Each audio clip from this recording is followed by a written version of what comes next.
بالله السميع العليم من الشيطان الرجيم. الحمد لله رب العالمين وبه نستعين على أمور الدنيا والدين.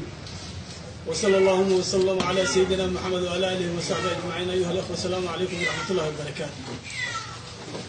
بعد التحية المباركة أولا هذه الله بأسكالها في كل مجلس كان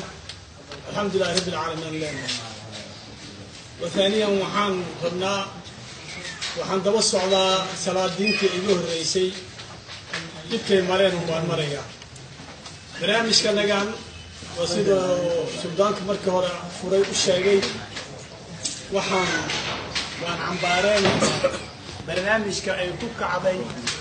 iyo qaabkay u wajahayso nabadeynta Soomaaliland iyo shacabka Soomaaliland sida loola dhaqmayo haddana hawliyaasha dhaqanka beesha diraad oo joogo oo foqooyi koonfurba ka kooban waa cambaarayna waxaan u sheegaynaa laba qodob dawladda labada wasiirka arrimaha dibadda iyo wasiirka arrimaha qorshaynta waxaan u sheegaynaa barnaamijka ku dhaqmayaan waa cunsuriyadna waxaan u sheegaynaa madaxweyne farmaajo waxaan leenahay waxa ka timid Mareykankana waxa noola sheegtay dimuqraadiyo wax yaraad jiro Mareykanka ba ilhaama ka diiday cunsuriyadda ninka uu ku dhaqmayay Trump ku dhaqmayay سلينا لو بقولي أفرت أنت قاعد يسأل عسيريات لماذا نقول هذا قابك وزير كريمها الدبدة وزير كريمها قرشينتا ومقع الصوماليات هو وهذا عسيريات أبابوليو وإذن عرقنا إذن كمان يلنا لنا أي قلت له أساسا لنا وعنا ندبس كوجرتا دتك صومال بيش الدراد كفر هجوجو وقوي هجوجو وإذا عرفتين العسيرات تدغ ميسين منع إن كعبلين إذا كنت أسأل كفلا هكو عيبوبين مدبنا هكو نغنينا دولة وحان لنا هي مدحوينها ومسؤولية ذكية مدحوينه لبا اسم قبط صومالي بأنها هي لبا اسم قبط مهما صومالي وحاجة تنينك صومالي هاي وهلية هاي أحمد قولي أمرك منك اللي بيجري ويلوال وحكامنا يحيل صوماليا سكست أبو حكمها ولا الله وحكونا أنت ولا واحد waxaan leenahay masaladaas hoos u arag Soomaaliland shacabkeedo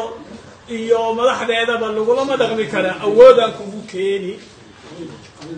wana yeelayso Soomaali kaligood ma ahna qabiil yeelayaa la waayay in lagu keeno awoodan kugu keeni waxa lagu keeni karaa wixii aan ku heshiinay aan dawladdan ku dhisanay ama madaxweynada kugu dhisanay waxay ahayd beesha direed meel jirtaba walaalow iyo maxaa dadayarnaaban inaan lagu keenay eheed iskumaan ogeyn inaa xuna qabateen iyo awood lagu keenay waxaan ku sheegi madaxweyne suurtagal ma aha gabadha agoonta haysato hood ku nool 12 bilood 10 neef ariga ayada abaarta uga socotay la sugeysay markaba saaratay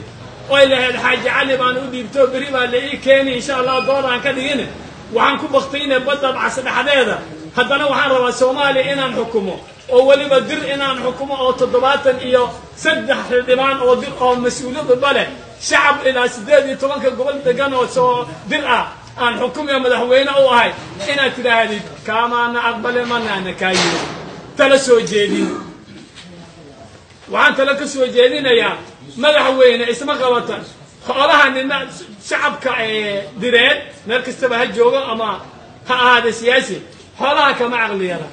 neefka looda loo leeyahay ku maamaahe neefka looda marka caawa oo dhisi rabta dalla uu ku dhifatay in anta wees ku soo deeshatid ama isha masuuliyeys madaxweyne ana qabateen aan saaray shacabkii xoolihi u dambeeyay oo meesha ugu dambeysay ilmaha agoonta loogu safraan badda ku dhamaaday guddiga isa u saaray haddana inay ilaahaysiiyaan caalamkan aqbali mahayo aqliga saliimkan aqbala mahayo dirna aqbali mayso waxaan ku leeyahay guddiga aad samaysay guddi hadda marxaladiisa la joogo ma waxa ka horeeyay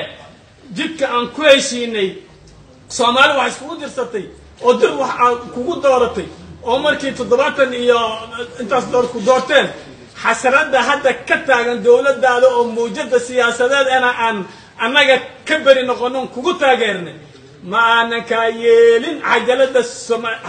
حالة الدجي سامي ولا نما يهلا موجية تولنما سومال نما مو هلا موجية دولة دالو هم موجيسو ما كبعلي الجود العبابول كرا أي محل الجود الناس كريس لما جوجو هالكاس جوجي